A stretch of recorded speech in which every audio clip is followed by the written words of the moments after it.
여순사건 특별법이 마침내 국회 본회의를 통과했습니다. 발의와 폐기를 반복하다 20년의 기다림 끝에 제정된 만큼 철저한 진상조사가 핵심입니다. 문형철 기자입니다. 여순사건의 진상규명을 위한 특별법안은 16대 국회인 지난 2001년 처음으로 발의됐다 상임위원회 문턱조차 넘지 못하고 폐기됐습니다. 이후 이루어진 진실화해위원회 조사에서는 부족한 인력과 예산 등의 한계로 정확한 희생자 수조차 파악되지 않았습니다. 이에 따라 18대와 19대, 20대 국회에서 연이어 특별법 제정을 추진했지만 정부 반대와 군인들의 반란이란 인식 등에 부딪혀 제대로 된 논의조차 이루어지지 않은 채 번번이 폐기되는 수모를 겪어야 했습니다.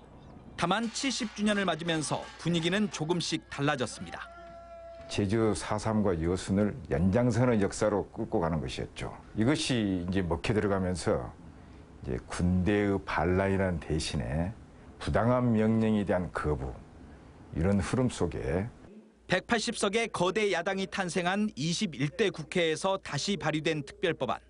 정치권과 유족, 시민사회는 여야를 가리지 않고 전방위적으로 설득 작업을 이어왔고 여기에 전국의 시민단체도 힘을 보태면서 현대사의 비극인 여순 사건은 73년 만에 비로소 화해와 치유의 길로 들어서게 됐습니다.